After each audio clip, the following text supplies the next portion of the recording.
Hit me. From Studio A in Arcata, behind the redwood curtain, it's time for... Succotash. Yes, Succotash, the comedy soundcast featuring snippets from comedy. Soundcast. And also interviews with comedians, comedian soundcasters, and other showbiz folk.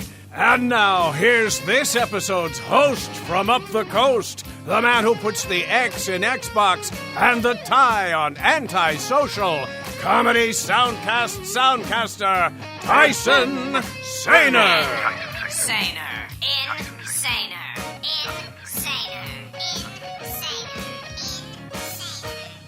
Saluton, estas me, Tyson Saner, and I am your every other weekly host for this particular week's episode of Succotash, that happens to be number 308. Welcome to it. Last week in episode 307, my co-host and your every other show host, Marc Hershon, who is also the executive producer of Succotash these 11 plus years, dipped into the archive to revisit, indeed rebroadcast, episode 88 of Succotash when it was still called Succotash, the Comedy Soundcast. And yours truly was still the associate producer, sending in 3 or so clips an episode to help total an average of 6. That was what it was like listening to Succotash in 2014, and you should know that the clips contained in that episode were from the Soundcast's Gilbert Gottfried's Amazing Colossal Podcast, the premiere episode, I should add, John Dredge's Nothing to Do with Anything show, The Jocularity Show, Geeks with Wives and Capes, The Crunch Time Show, What a Pair of Trousers! Old Enough to Know Better, Like I'm an Idiot, and Picnic Time Podcast. That makes 9 podcast clips, 10 if you count the snippet of Chilpack Hollywood Hour, and why wouldn't you? And that episode also had 2 full bursts of Durst from Raging Moderate Will Durst for good measure. Oh, and also a Henderson's Pants ad. Air-cooled culottes, I believe. You can find that episode in episode 307, as previously stated, or you can go to the show archive at www.succotashshow.com and find it in its original form between episodes 87.5 and 89. This week, I've got a show of firsts for you. 3 of them. 3 clips, each from a debut episode of a Soundcast. These clips are from the Soundcast's The Tumbler's Willy podcast, No One Can Know About This, a podcast where we play every Final Fantasy, and Just Say Julie. I may also have an ad from our longtime fake sponsor Henderson's Pants for you somewhere within this episode. Alright, without further delay, let's get to the clips. First up, The Tumbler's Willy podcast from Starburns Audio. In its show description, it says, Tumbler's Willy is the longest-running TV drama in the world, so how come you've never heard of it until now?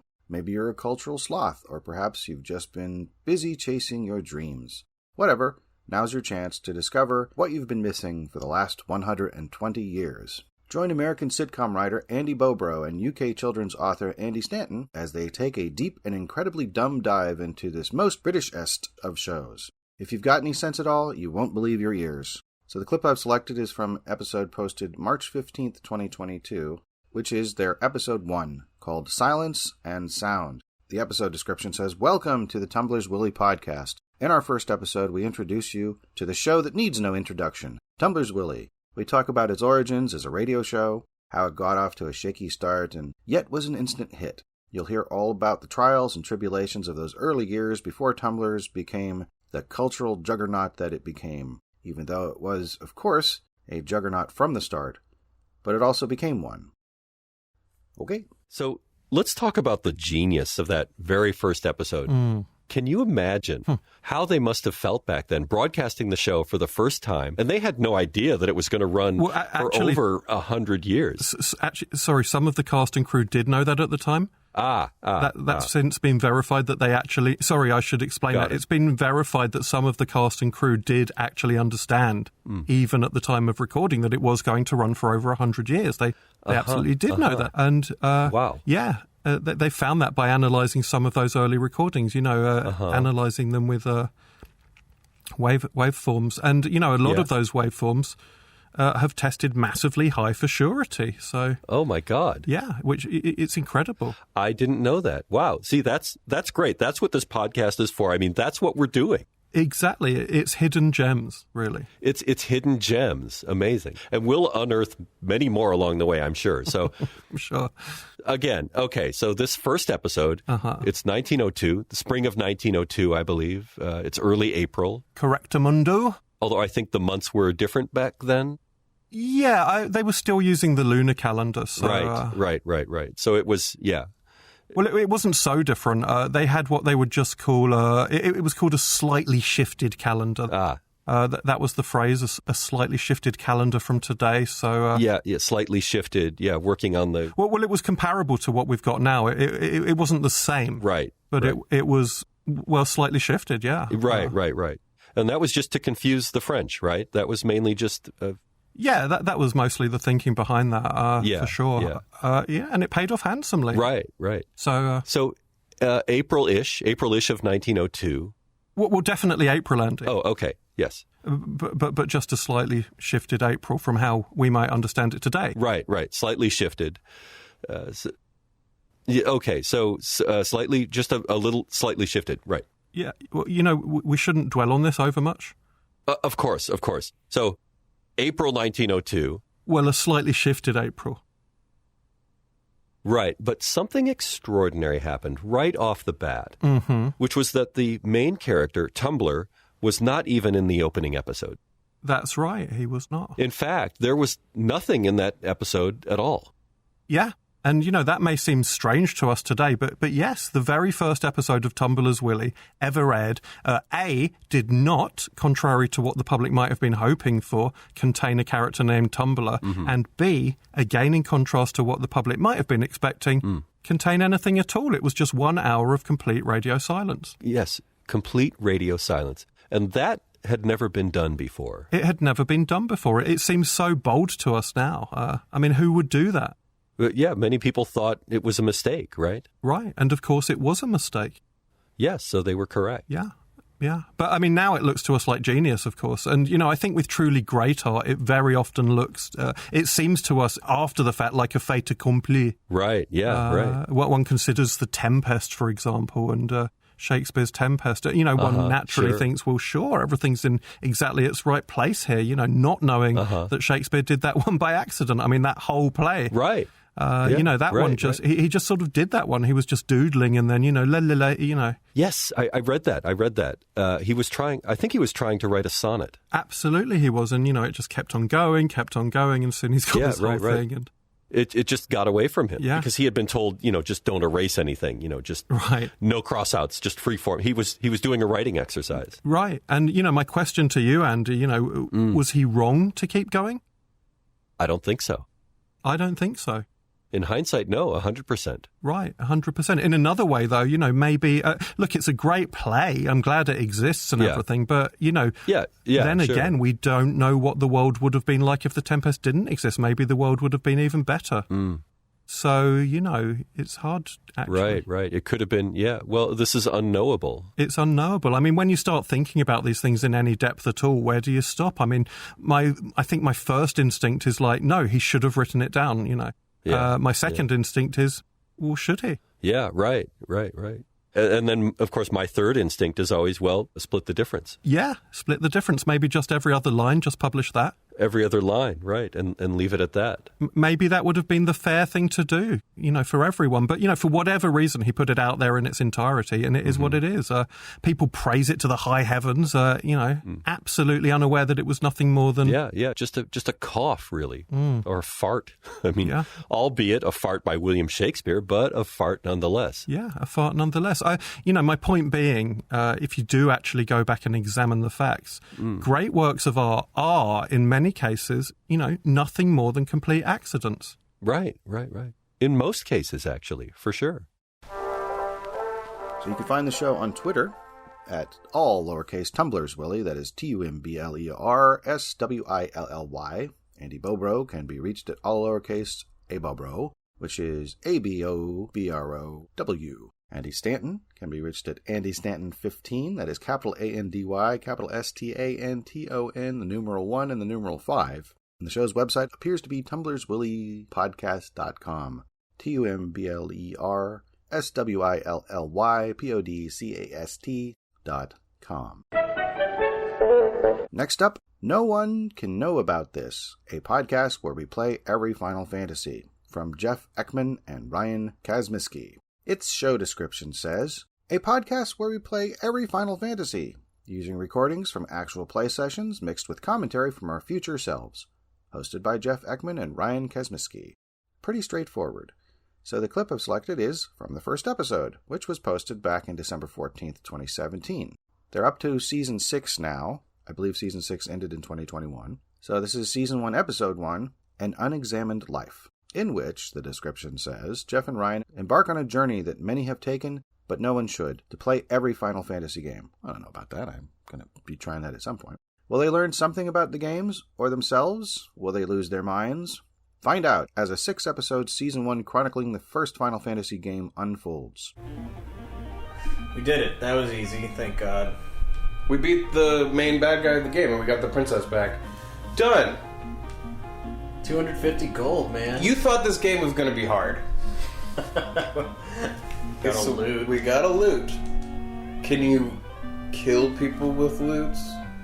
You gotta go make the orbs shine again. Alright. We've moved on from Princess Savers to Orb Shiners. I'm starting to really like it. Right, I'm really liking the game. Really like it? This is clearly early onset Stockholm Syndrome. There's something about going around to these towns like this. We've only been to this town. I know. But I mean the way you were like, alright, now I go from the castle into the town. Should we go buy another spell? Sure. Or a weapon. Like I said, walking around in the forest of the game. Well, it'll be interesting to see how it's long... going to be fun to see the evolution of walking around in circles in the circles in forest. So, after playing for about 2 hours, we've saved the princess and brought her back to the castle. And then the king, as a reward, he builds a bridge. He builds you a bridge to the next continent. He builds a bridge for you. Which like, begs... they've never needed to trade with them. Well, also it begs the question, is he just like holding everyone in his kingdom hostage? Yeah, and everybody on this island can't even go. Nobody can go anywhere except into the woods where there's only death. Right, exactly. And the next town... just goblins everywhere. It's like you could look across this channel and see that there's another land, It's like a river. Yeah. And he orders a bridge be built. I mean, maybe the reason that Key has been in Elfland for 400 years is that someone burned all the bridges down or something. I don't know. That would be amazing. Anyway, needless to say, the explanation of the politics of this world are just not there. So we don't know the answer to any of these questions. All we have are more questions. But anyway, as we cross the bridge, the opening titles of the game hit. New area. I ordered a bridge be built. What? Oh my God. 1987, the year I was born. For what awaits the four, they do not know. That was the each cold holding open? an orb that 2,000 years ago shined with beauty from within, but now only darkness. Come, start your journey. Return the light of peace to our world. I'm up for it. That was the cold open. That was programmed by Nacier. Did all of the programming? Production of Square A-Team. This is the A-Team. They got the A-Team on it. Good thing. What? That's so weird. I've never seen something like that. So this is the beginning of the game. Actually, I mean, that's what the games do, though. They give you, like, a bit, and then the opening credits happen. Yeah. They really had a formula. Do that. I mean, I can't believe it started with the first one. That's amazing. That is amazing. No, they got so much right here. And I also feel like there's elements of this where I'm like, that's why it's still like that. Yeah. Because they just always did it that way. So we reached the second town and started realizing we don't know how magic works in this game. Okay, I'm gonna look up Temper. Temper. That's gotta be Berserk, right? I would think. Okay, so this description on this website says, effect doesn't work. Supposed to increase one ally's damage by 14 points. What? While this is one of the best spells in later versions of the game, Temper and Saber are both bugged in the NES version and do not actually function at all. Are you fucking serious? We would never have even figured that out. Like, we would be going, it seems like it does nothing, but I don't know. Whoa. So yeah, don't get temper, even though it sounds like it would be useful. Ooh, look at this guy. Ooh, ogre. Are ogres undead? Nah. Ogres aren't undead, but we're looking for is anything that is undead, because we have this spell called Harm, and we learned that it would only affect the undead. Right. You know, you buy spells in town, and if they're even spelled correctly in a way that you can understand, all you can do is go try them out. So Right. we're just, like, excited to try one of our first spells. Yeah, so we got into a fight with a Geist, and, like, as soon as I realized that Geists are undead, our caster who can cast Harm died. Dude. You know what's undead? Geists. Definitely. Damn it! But he's dead. Damn it! Why can't I hit him? You can reach the show on social media, on Twitter, at, I want to say this is pronounced Knockat, because it's not No Cat. It's basically the abbreviation for the name of the podcast and then the word podcast. So I'm just going to, it's capital N, capital O, capital C, capital K, capital A, capital T, and then all lowercase podcast, P-O-D-C-A-S-T. Jeff Ekman can be reached at Jeffrey Ekman, all lowercase, Jeffreyekman, and Ryan Kazmiski can be reached at capital R, capital K, Asmiskie, A-S-M-I-S-K-I-E. And they've listed their main website on Podbean, which is noonekanowaboutthis.podbean.com. That is NOONECANOWABOUTTHIS.podbean, PODBEAN.com. Hey friends, Bill Haywatt here. You know, with the summer months just around the corner, that means nights spent with buddies out under the stars, or sometimes just passed out next to your car. Whatever the occasion, it's always the right night for a pair of Henderson sleepover slacks. Whether you're crashing at a friend's place or getting your carnal fix with a one-night stand, Henderson sleepover slacks are just the ticket to making sure that you get as good a night's sleep as you can, while still waking up refreshed and raring to go. No matter if you're heading back to work or making that walk of shame back home by the harsh but cleansing light of day. Sleepover slacks feature an outer layer that unzips to form a snug sleeping bag with a built-in eye shade so you can catch some extra winks. And there's a removable, disposable inner liner that wicks away moisture and filth and whatever from your skin so you can unpeel it, throw it away, and face the world without needing a shower the next day.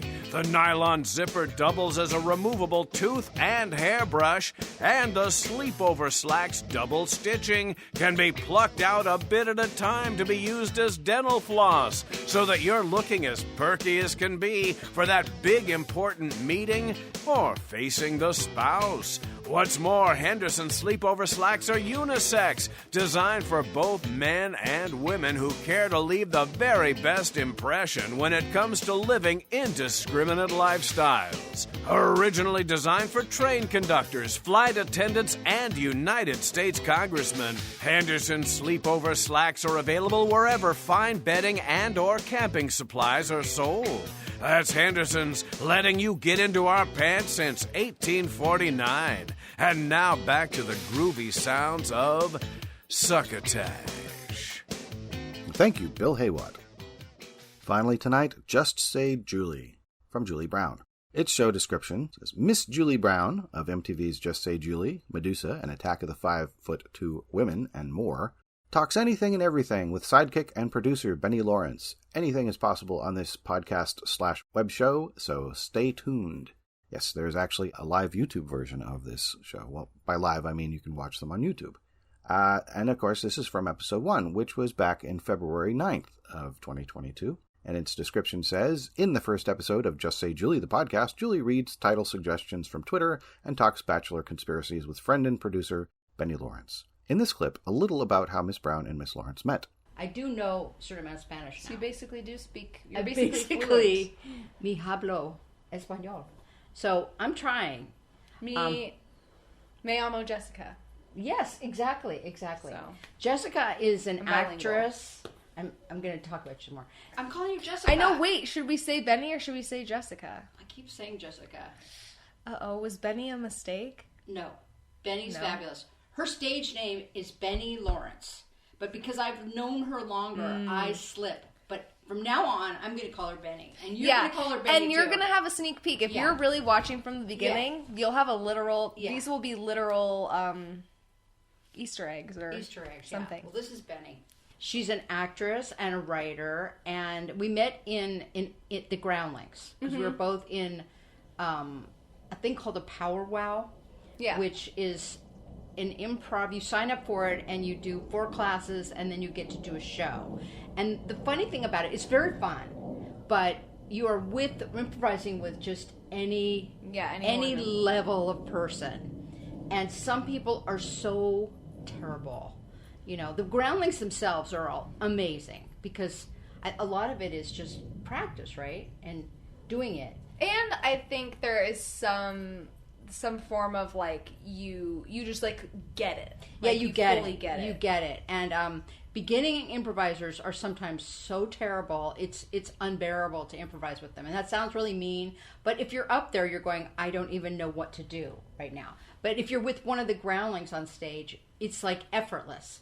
So we were in this class, which is intermediate. They let intermediate people do Power Wows. So that means they have a little bit of a clue, but not a complete clue. And there's some shows that were so bad, right?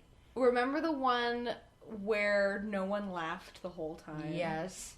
And remember the one where Denise, who was a friend of ours, oh no, she pretended to give our friend Kaylin a blowjob, and it was like, what? Like you're watching it happen and you can't stop it. Yeah. It just, and the audience was like, you know. The good thing is, don't you tend to forget the ones that are really a failure? Yeah. No, whenever they pop into my head, it's always the best ones.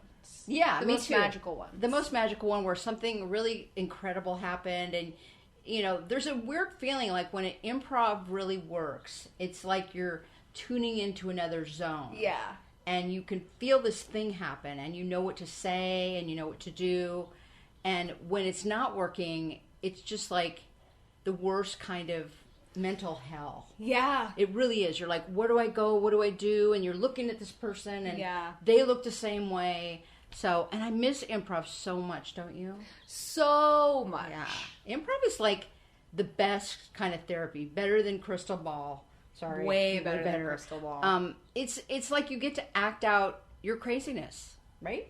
Yeah. That's what it feels like. Totally. And like when you're in sync with someone, it's like you're both tuned into like some spiritual like radio walkie-talkie frequency, and it's like there's no better feeling other than great sex, but it has a similarity. They're similar. They're two different vibes. Yeah, they're two different vibes. Sex is like more intimate. Yeah.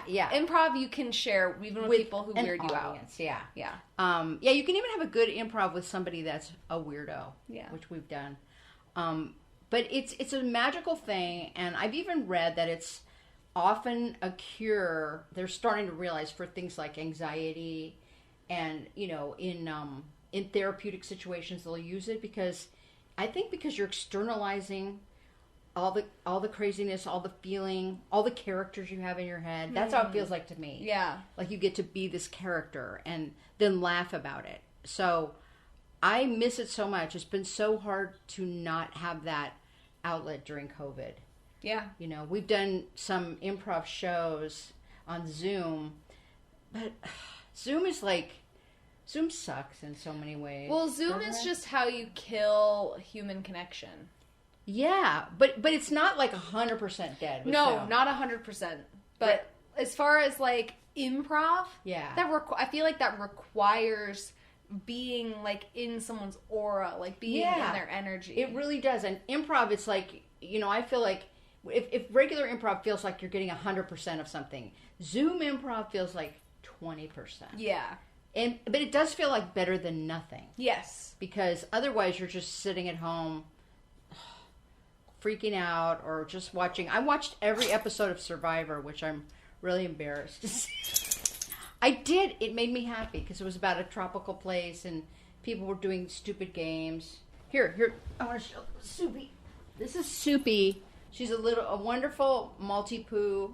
She's 14. She's unbelievably sweet and cute. But she does fart sometimes. I guess all dogs do. So the show does not have a dedicated Twitter account, but you can, as mentioned before, find it on the YouTube channel, Julie Brown TV. That is capital Julie, capital BROWN, capital T, capital V. Benny Lawrence does not appear to be on Twitter, but she is on Instagram at Benny Lawrence Y'all, which is all lowercase BennyLaurenceyall. And Miss Julie Brown can be reached on Twitter at Miss Julie Brown, MissJulieBrown. And here's another Podbean main website, justsayjulie.podbean, justsayjulie.podbean.com. And just like that, another episode done and in the archives. Also on Google and Apple Podcasts, Stitcher, Audible, Amazon Music, SoundCloud, Podchaser.com, Podbay, and on YouTube. That's right, you can listen on YouTube. If you're interested in gaming videos, you can find many of various types and audience age range appropriateness on my channel at Tyson Saner. Currently, I've been doing Let's Plays of educational apps, such as having to do with Peppa Pig, or the internet edutainment sensation Blippi. I've also played House Flipper, but I have yet to edit that. At any rate, thank you for listening. Tune in next week for episode 309, within which I imagine Marc Hershon will have cooked up something fantastic for you to sample and enjoy. Until then, be decent to each other. Thank a hospital worker for their service if you should happen across one out in the world, not within a hospital's boundaries. And if someone asks you if you have heard anything good lately, or perhaps you're on Twitter and someone asks for podcast recommendations, and we come to mind, won't you please pass the Succotash? You've been listening to Succotash, the comedy soundcast, with your host, Tyson Saner. Brought to you by Henderson's Pants and... Imagine your company's name right here.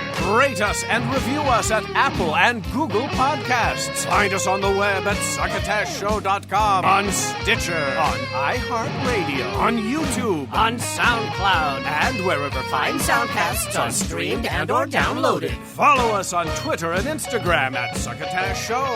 Like us on Facebook. Email us at tysone@succotashshow.com or call into the Succotash Skype line at our toll call number 818-921-7212. The number again is 818-921-7212. You can also upload clips from your favorite comedy soundcasts directly to us using our direct upload link at hightail.com/u/Succotash. Succotash is produced and engineered by Joe Paulino through the auspices of Studio P Sausalito, the home of the hit. Our hosts are Marc Hershon and Tyson Saner. Our musical director is Scott Carvey. Our booth assistant is Kenny Durges. Succotash is executive produced by Marc Hershon. Until next time, I'm your loyal booth announcer, Bill Haywatt, reminding you to please pass the Succotash. Goodbye.